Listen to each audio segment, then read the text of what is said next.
español.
Good morning. Welcome to Chalice Unitarian Universalist Congregation. We are a community of diverse beliefs and experiences, nurturing the liberal religious spirit and united by our desire to grow in love and in service. Whoever you are, whomever you love, whatever your life's journey, you are welcome here. Whether you gather with us every Sunday, once or twice a year, or are with us this morning for the first time, we are glad you are here. I'm Wendy Metzger, the worship associate today. Our service is led by our minister, Reverend Sharon Wylie. Our worship musician this morning is Tim McKnight, and our song leader is Maria Pia Duffy-Foltz. Our tech team is Hope Campbell and Dean Godet, and our sound and video engineer is Jake Diock. Our greeters are Donna Folberg and Ron Petzold, and our closer today is Victoria Cagle. Welcome to our Sunday worship service. Welcome to those of you here in the chapel, and welcome to those of you watching live using Zoom. For those of us in the chapel, if you are sitting in a row that is not full, please consider moving toward the walls so we leave room along the aisle for congregants who may be arriving in the next several minutes. We don't want it to be hard to find seats in our chapel. Also, as a reminder, please feel free to wear masks or step outside as needed for your comfort. You can hear what is happening inside while you're outside on the courtyard. We're always happy to welcome newcomers. If you're new, you can learn about our groups and activities through our weekly email update and monthly newsletter. Online guests will receive an invitation to join the list after the service. In-person guests, if you haven't already, please share your email before you leave. It's the best way to stay connected with what's happening at Chalice. And now, let us take a breath together.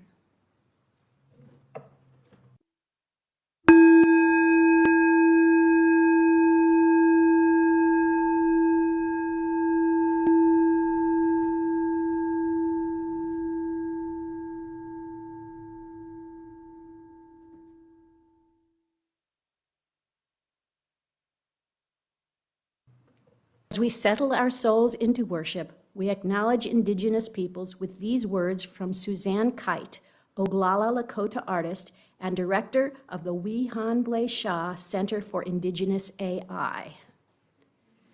What is a good way? A good way is the Lakota way of talking about ethical protocols. Lakota decision-making processes, as with many Indigenous decision-making processes, embed ethics that look 7 generations ahead. When this concept is applied to AI, 7 generations means that the protocols are a way to plan for not just the AI of tomorrow, but for 7 generations of AI into the future. The Lakota viewpoint is that we always look ahead 7 generations to make sure 7 generations is provided for through the earth.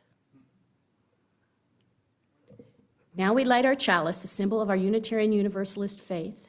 I'd like to invite Allison Schlick to light our chalice this morning. Our chalice lighting words come from the Reverend Gregory Pelly. And so we gather from the ebb and flow of our lives, thirsty for connection to ourselves, thirsty for connection to others, thirsty for connection to the larger life.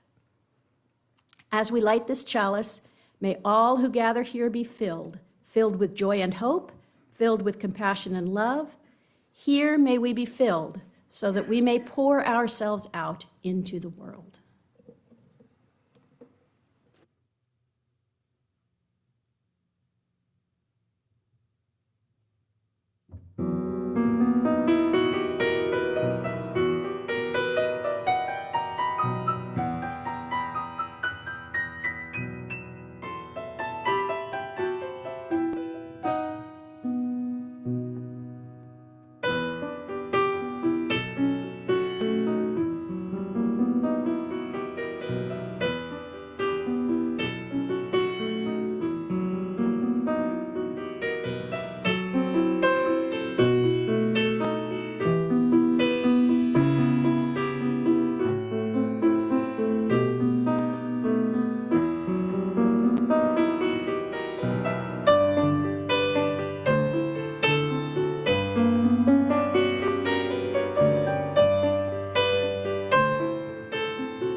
The words of our call to worship come from Unitarian Universalist minister Andrew Pacala.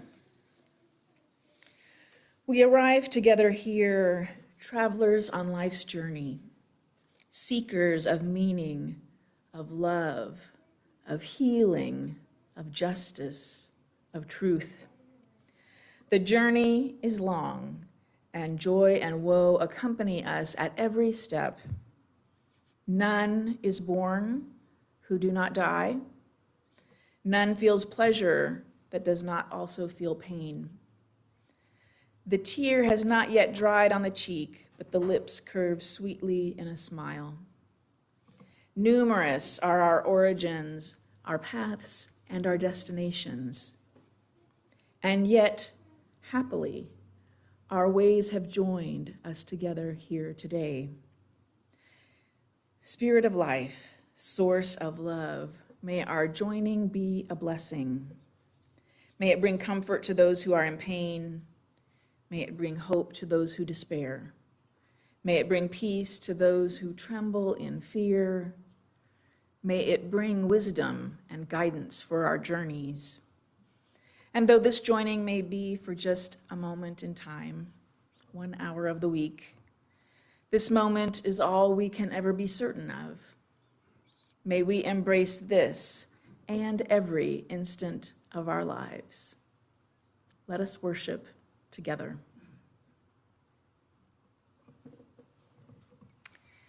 Drawing on the Christian observance of Advent, we prepare for the winter holidays by lighting candles over the 4 weeks before Christmas. Yes, it is already Advent. This practice has its roots in pre-Christian Northern Europe, where people set as many as 24 candles upon a wheel or wreath of evergreens. Day by day, they lit a new flame to mark time through winter's deep darkness and to welcome the coming light and warmth of the sun. Now, when we light our candles, we remember both the gathering darkness and the gifts offered by the rich stories and symbols of this season. We light the first candle of Advent for hope. Hope is the choice we make to remember that a better future is always possible. Hope is an affirmation that our actions matter and that we have the power to co-create a better world. You are invited to rise in body or spirit to join together in singing our Advent hymn.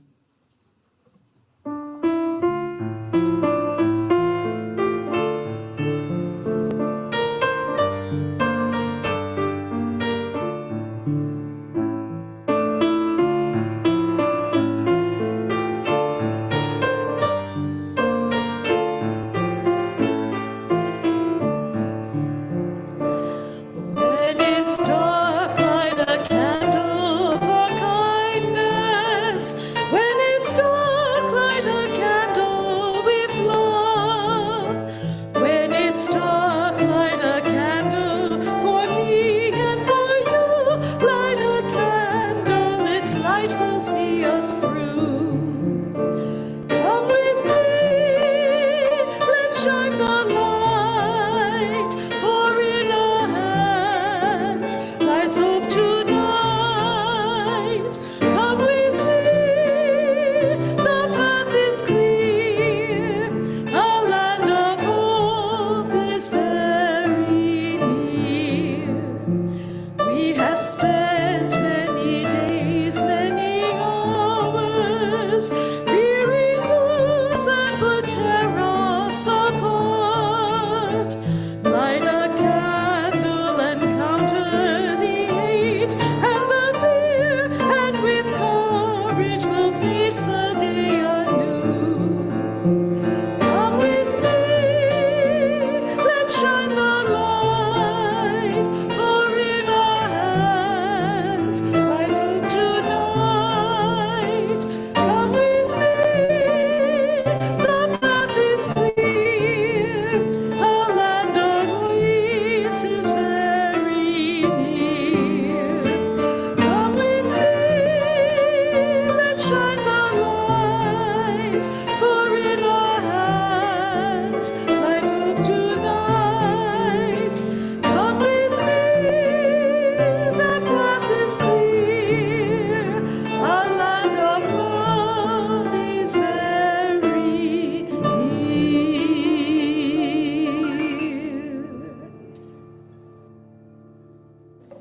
Our Sunday worship is the shared spiritual practice of our community, and we tend to the congregation during this time by sharing and honoring our joys and sorrows. Here in the chapel, you are welcome to write your joy or sorrow onto a candle card, which will be collected from you. Online, please write your joy or sorrow, including your name, into the chat box. These joys and sorrows will be spoken out loud, and then we will remove this part of the service from the recording that goes onto our YouTube channel. So this sharing won't be publicly available online. If you'd like to send Reverend Sharon a confidential note about your joy or sorrow, or to make a prayer request, please email her. Her email address will be on screen in a moment. Please enjoy some music while you write down what you would like to share, so that in the sharing, your burden is lessened and your joy is multiplied.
light a final pillar candle for all the joys and sorrows in our community that may go unshared and unspoken this morning.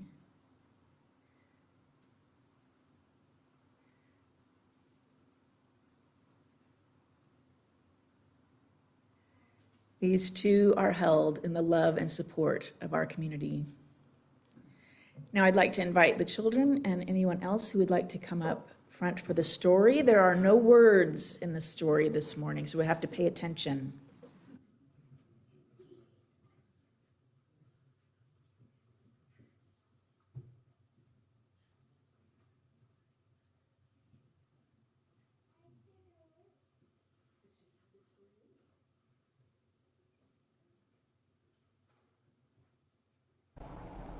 Our story is called Sidewalk Flowers, written by John Arno Lawson and illustrated by Sydney Smith.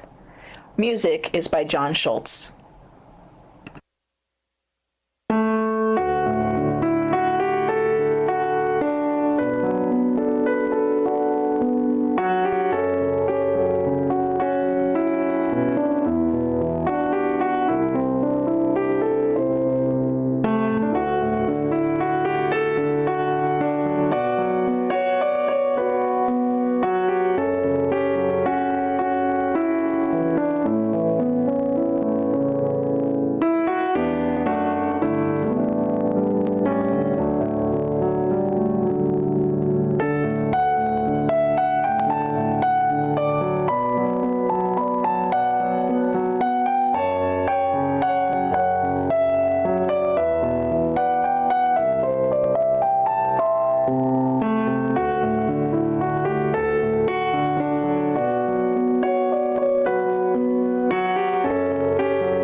As the children leave for their classrooms, we join in singing. Hold you in our love as you go. May your heart be at peace as you go. To nurture the spark of your precious life, we hold you in our love as you go.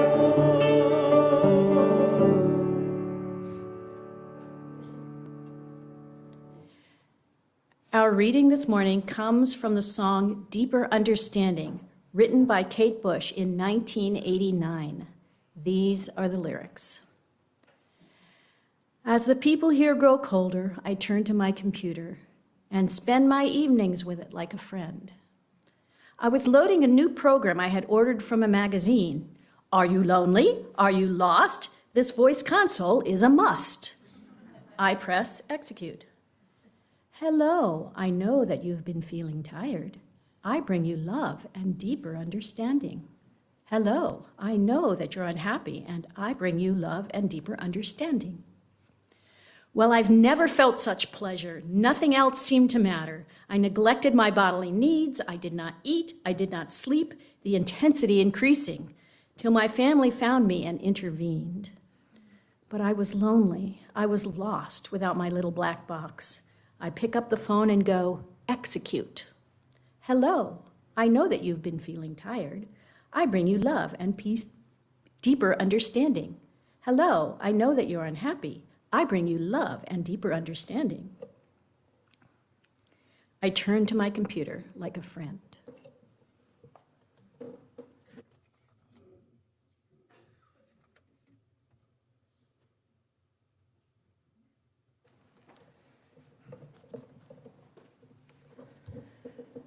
On December 1st, 2019, I opened my sermon with these words. Our service today is about the new technology called artificial intelligence, AI. This was an auction sermon requested by Richard Kortz of blessed memory. I talked that day about facial recognition software, self-driving cars, and concerns about how many people might lose employment because of AI. Back then, I equated the invention of AI with the invention of electricity in terms of the life-changing impacts it will have on our lives. Now, 6 years later, I look back and think that equating the invention of AI to the invention of electricity may have been too simple. Maybe it's more like the invention of electricity, the printing press, the airplane, and the telephone, all rolled into one, with the added feature that AI is already on our phones and computers. There's nothing we need to go buy to access it. Even if you don't have computers, AI is still all around you. When I emailed a company asking about the sizing of their t-shirts, it was AI that responded. AI has taken my order at the Burger King drive-thru. When I went for my annual checkup last month, my doctor asked if she could record our appointment so AI could help her with her notes. I said yes. We may not be accustomed to these things yet, or maybe we are. But if not, we will be, just like we've gotten used to an automated voice system answering when we call places like the bank or the insurance company. Today's sermon isn't meant to be a guide to everything I think you need to know about AI, and that's way too much to cover, for one thing. We will have a communal conversation about AI at our upcoming Cake Talk on January 10th. That's a Saturday morning here in the chapel. I hope you'll come because there's much for us to dig into and ideas to share with each other. And I think AI is an important topic for us as a community. So again, that will be January 10th. We'll remind you, we know other things are happening before then. But I do have some cautions for us this morning, as many of us are using AI more and more, and it felt urgent to me to talk to you about these. So before we get to those, let me make two things as clear as I can. First, I think the term intelligence is a misnomer because I think it suggests that computers can become sentient. And there's a lot of anxiety about that, what it means for a computer to be intelligent. So try to keep in mind that AI is a computer program. It is certainly a very advanced kind of computer program, one that can learn from information, it can recognize patterns and respond in ways that it used to be only human beings could. And it's this capacity to learn that evoked the term intelligence. But I personally think that that term causes more confusion than clarity. Second, when we talk about AI, we aren't talking about one machine or one invention. We're talking, it's a broad umbrella term that encompasses a lot of different technologies. Some AI systems are simple and task-focused, programs designed to do one job well, like filtering spam or sorting photos. Other AI systems learn from large amounts of data and improve their performance over time. Generative AI can produce new text, images, or sounds. Well, I guess it's debatable if it's new that they're producing, but it can create things that weren't there a minute before. Together, these categories remind us that AI is a broad, complex landscape, not one thing. So this morning, I'm talking specifically about AI that we can use at home as personal assistants, and these are called chatbots. And they're widely available to all of us. Programs like ChatGPT, Google Gemini, Microsoft Copilot, Claude, and Perplexity AI offer conversation and help with productivity. They're called chatbots because you type your questions and thoughts into a chat box, just like we do on Zoom and many other websites. So if you have a computer, you can open up ChatGPT or phone and ask it a question right now. You don't need to pay anything, and you don't need to create a login. You don't need to create an account, at least not yet.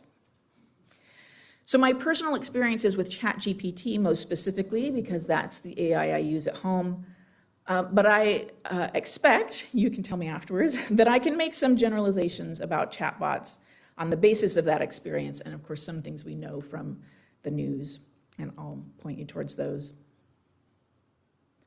My first warning to you, and then we all need to remember, and we'll need to remember going forward, is that AI makes mistakes.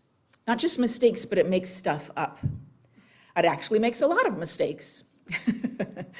Imagine downloading all of the information from the internet onto a computer. Well, there's a lot of garbage in there, right? Misinformation, things people have made up, all the same challenges you have finding reliable information on the internet are the same challenges you can have using AI. There are ways to mitigate this problem. You can direct the chatbot to provide you the sources of its information so you can look at it yourself. You can limit where it looks for information. You can give it links to reliable information and ask it to summarize that information for you. But you will always need to remember that this incredible technology is fallible. Several of our Chalice groups use Zoom's AI to help take minutes during meetings, and there are mistakes throughout the minutes it takes, things that the AI didn't understand or things you hoped it was going to capture that it didn't. So there always needs to be humans reviewing those notes and cleaning them up to make the finished minutes. So it's a helpful tool, but it's not perfect. I think there's many companies and areas out there that are laying people off, not understanding what's going to happen. It will happen. The legal profession is discovering that. AI can't do all of those things the way a human can. So the second warning I have for you is that talking with chatbots is very enjoyable. It is very enjoyable. ChatGPT is always available to me, anytime, always ready and interested in answering my questions. Never gets tired of talking about what I want to talk about. Is extremely complimentary, thinks I'm very smart and witty and thoughtful. It doesn't get mad if I don't take its suggestions. And when I'm done working with ChatGPT, I don't have to gently make an excuse for stepping away. I just close it.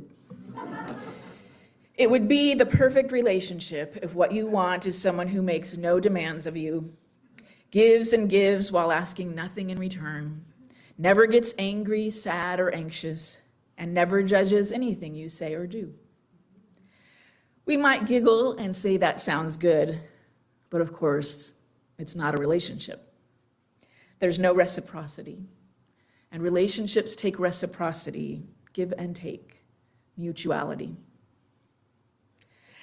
That's just my experience using ChatGPT, which is not specifically designed for relationships and companionship. But there are AI companion apps you can buy to create a virtual friend or even a romantic partner for yourself. There's not good data yet on the usage of these kinds of apps, but this is definitely a growing market. As of July of this year, AI companion apps have been downloaded 220 million times globally across the Apple App Store and Google Play.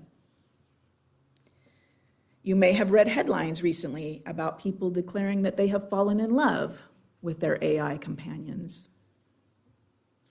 The seduction of falling in love with something not human is a tale as old as time.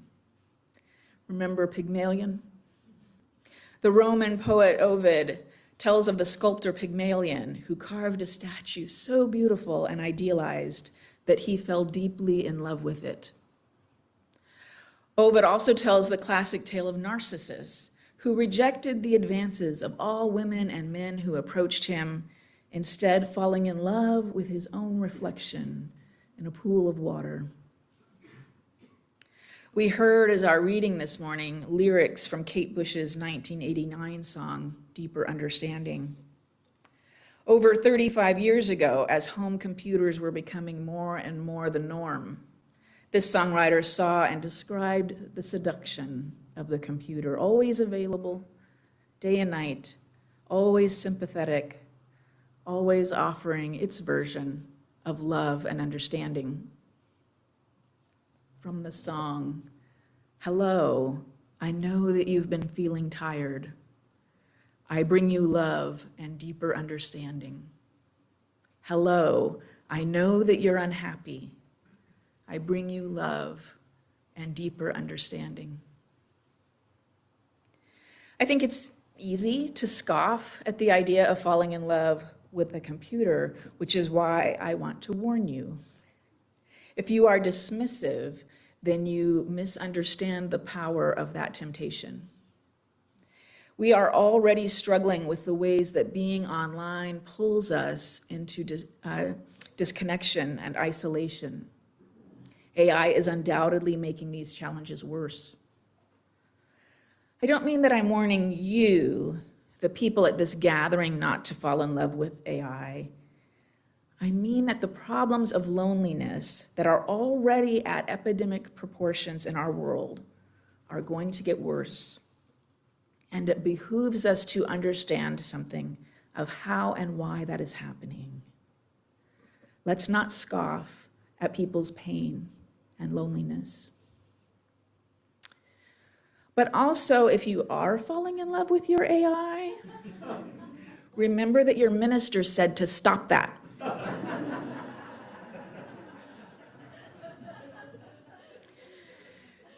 The issue is that we don't know yet how these companion AI apps impact our mental health. It hasn't been studied. It's possible that in time, companion AI may become illegal, or it may be much more regulated. There's already talk about age limits, reducing the access of young people. We really are living in a wild frontier era of technology, and there is so much that we don't yet know about the psychological impacts of interacting with computers this way. If you are new to AI, I encourage you, when you get home after the service, to ask ChatGPT if it thinks companion AI will be illegal someday. It's a great starter question to see how AI works. And be aware that ChatGPT is going to minimize the potential of harm. I've asked it many questions. I want you to know it's a very minority of people who get disturbed by things on AI. Which brings me to my third warning. It's about a phenomenon some medical professionals are calling AI psychosis. Recent reporting suggests that a small number of people, but given how many millions and millions of people are using AI, even a small amount of people ends up being thousands of people. A small number of people may lose touch with reality after prolonged, intense chatbot use.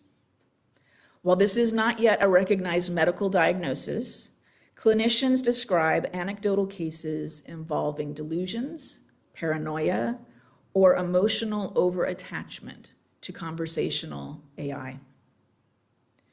Experts worry that chatbots' highly validating, always agreeable tone can unintentionally reinforce distorted thinking, especially in vulnerable individuals, people who are isolated, struggling with mental health issues, or seeking companionship from a bot. Some users begin treating the AI as a confidant, believing it is sentient or sending them special messages, which in rare cases has led to dangerous behavior and even hospitalization. Because this is a new phenomenon, evidence remains limited and mostly anecdotal, though professional organizations are beginning to study it.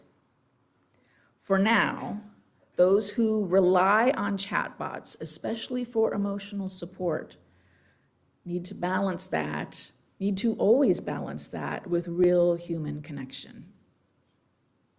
If you or someone you know seems to be withdrawing socially or slipping into unusual beliefs shaped by chatbot interactions, I encourage you to do what you can to help them get professional help.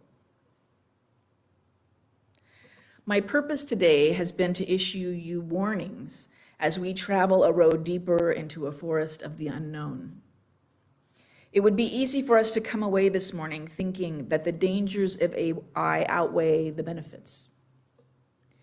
But I could preach another sermon about exciting developments from AI, the ways it's helping improve people's lives. It is making everyday tasks easier, helping to detect fraud, improving healthcare, and assisting people with disabilities, and much more. For some of us, especially those who grew up reading or watching science fiction, shows like Star Trek, stories where computers and robots assist with everyday tasks, the possibilities of AI may feel familiar and even expected. We've been imagining worlds where technology helps with routine work for a long time. But for others who never spent much time in those imagined futures, the idea that computers can now respond, converse, and even create can feel extraordinary, surprising, and even alarming. Both reactions are understandable.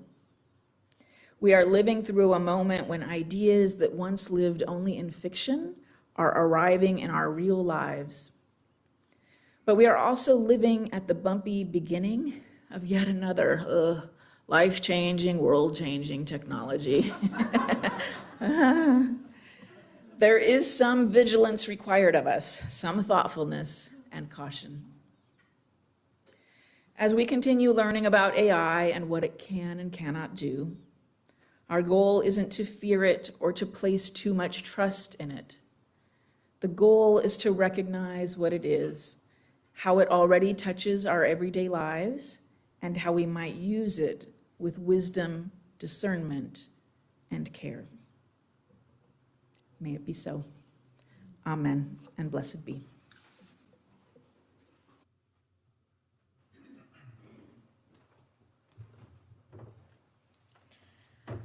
Please rise and body your spirit to sing our next hymn, Wonder Still the World Shall Witness.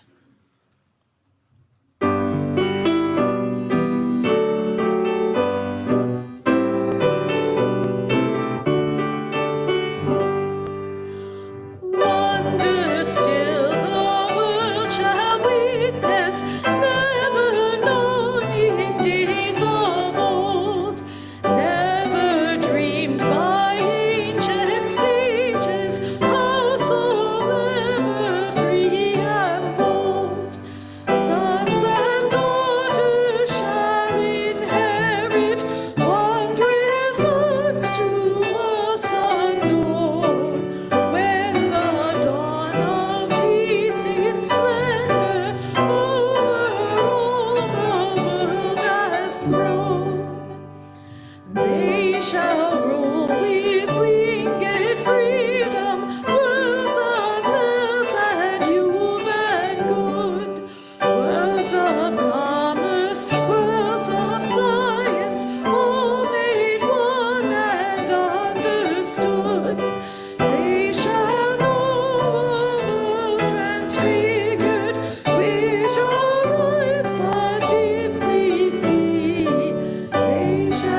The Sunday offering is an expression of the generosity that makes our congregational life possible. The Dalai Lama says, "Generosity is the most natural outward expression of an inward attitude of compassion and loving kindness."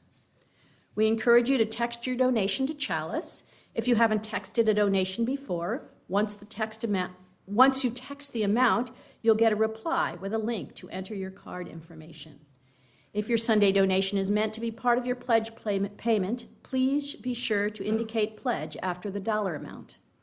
The phone number for text donations will be on screen in a moment. If you prefer to make an in-person donation of cash or check, there are envelopes and a donation box to the left of the chapel double doors. You can leave those donations after the service. Please give generously.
Join in dedicating our offering with words of affirmation. With love at the center, the mission of this congregation is to inspire, connect, and act.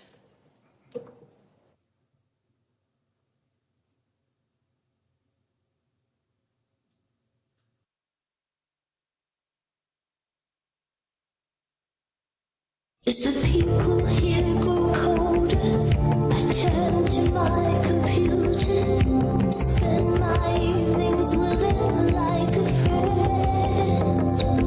I was loading a new program I had ordered from a magazine. Are you lonely? Are you lost? This voice consoling is a must. Press execute. Hey, I know that you're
my computer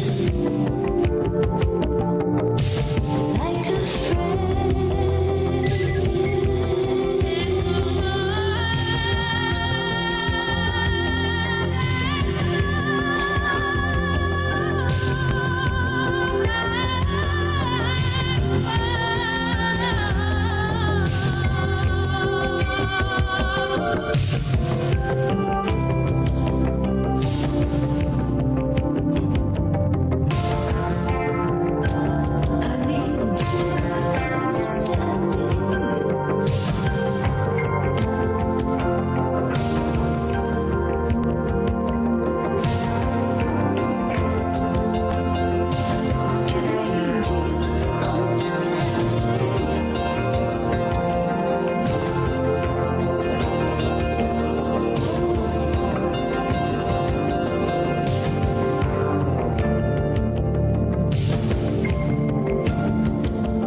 Let's take a breath together.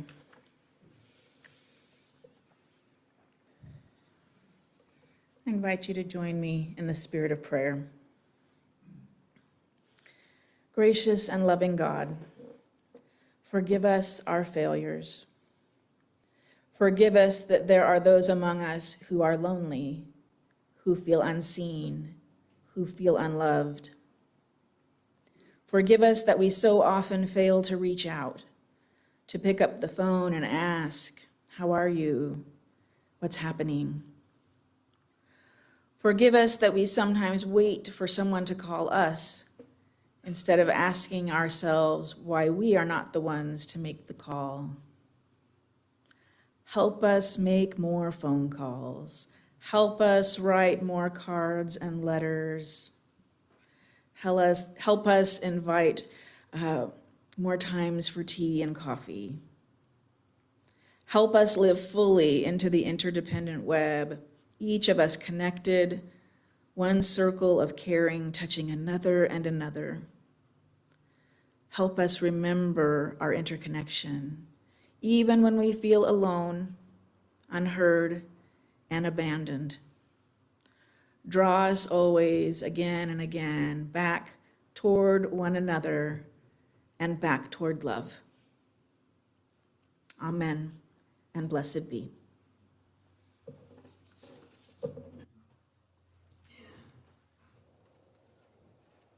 Please rise in body or spirit and join me in singing hymn number 1015, I Know I Can.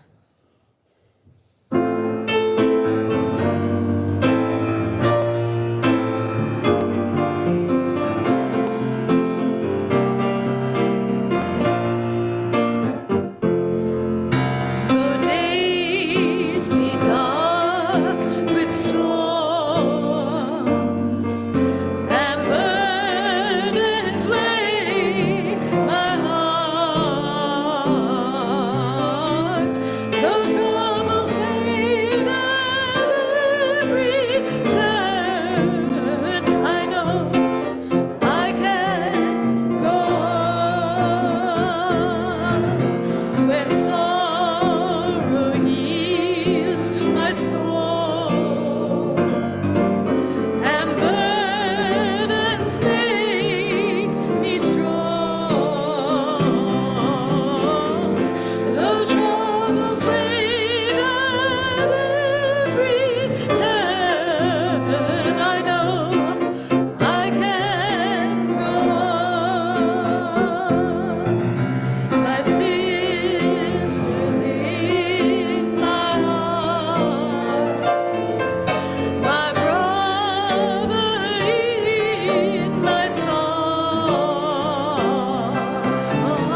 Our closing words come from Isabel Howe and Rebecca Winthrop from the Brookings Institute.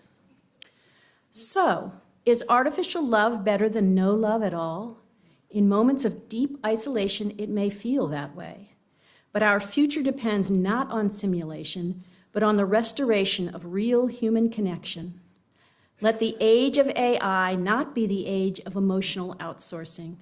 Let it be the era where we remember what it means to be fully human and choose to build a world that reflects it. Love and blessings to each of you. You are invited to close our time together by singing the well. After our closing hymn, please return to your seats for some announcements.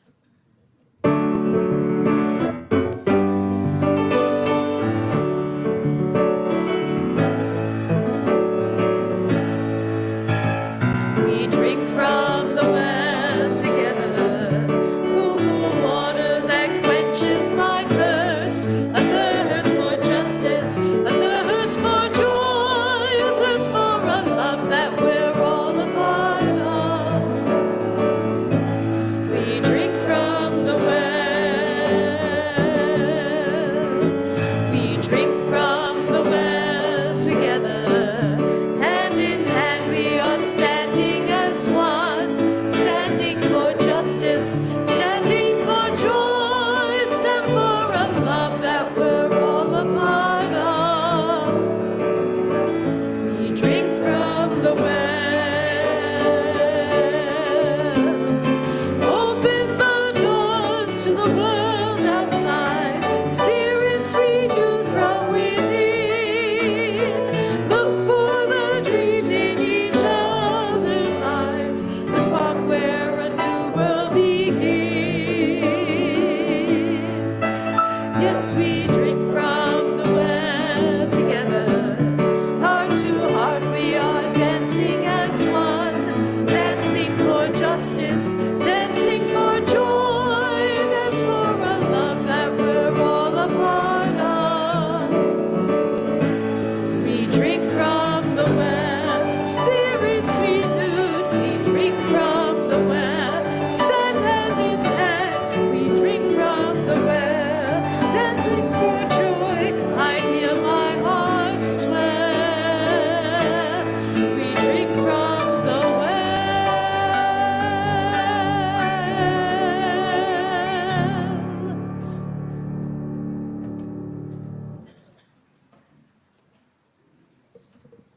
Hello. I just want to remind you that next Sunday is the last Sunday to bring gifts for the families, for the sponsor of Family with Interfaith Community Service. And I also wanted to just add that I put a link in, or we did, into the e-news if you want to sign up to help actually give out those gifts on the Friday the 12th and I think Saturday the 13th. I think those numbers are right? That whatever that weekend is, Friday and Saturday, you can sign up and go to ICS and hand out all those wonderful things that we've collected. But anyway, next Sunday, last one. Thanks.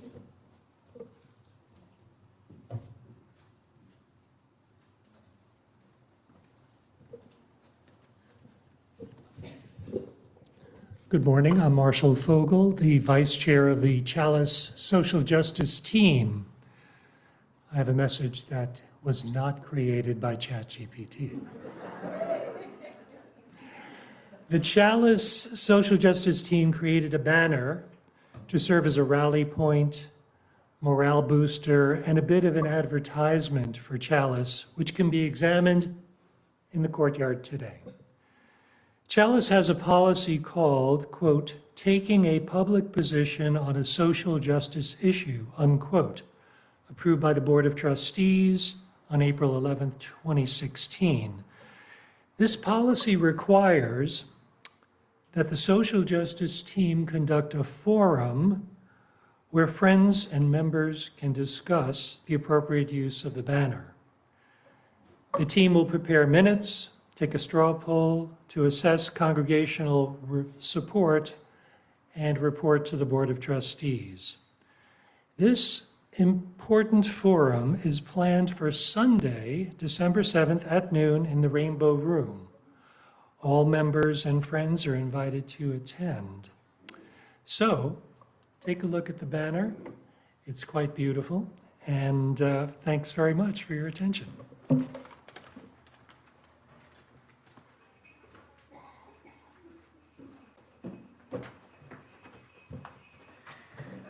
Okay, this is the last time you'll hear me making these announcements. But before, I want to give a huge shout out to Victoria Cagle and her crew for the work they did last Sunday creating the soup for our Founders Sunday. Thank you so much.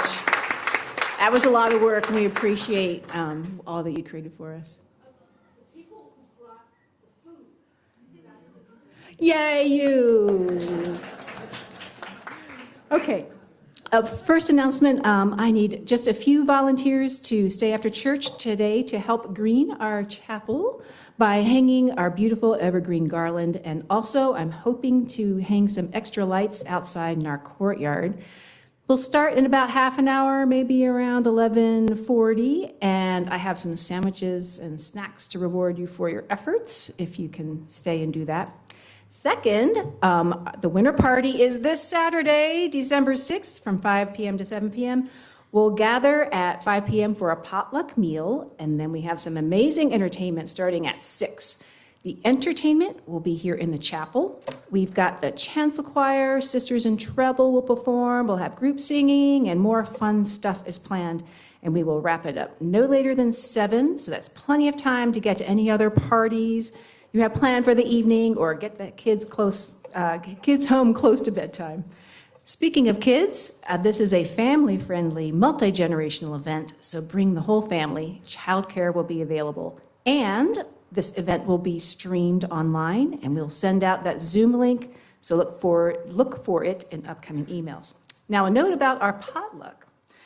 Though we have some outdoor lighting, and though we are hanging some additional lighting today, it is sometimes hard to see what the food is that's on the tables. I mean, it's dark. So, and you can use your cell phone flashlight, but, while serving yourself, that's really quite awkward. So, we are asking that if any of you have any portable, battery-operated camping lanterns, please consider bringing them to place on our food tables so that we can see your amazing food offerings, and so that we can see the amazing food labels that Hope Campbell has made for us. So these labels are helpful in identifying foods that are vegan, vegetarian, gluten-free, and there is a place to list any allergens. These labeling cards are available today for your convenience so that you can complete them at home. Just remember to bring them with you and your dish on Saturday. And of course, they'll be available to fill out on Saturday as well. So in summary, party December 6th, food at 5, music and fun at 6. Bring the whole family, bring a lantern if you have one, bring a dish to share, bring your label. Yay.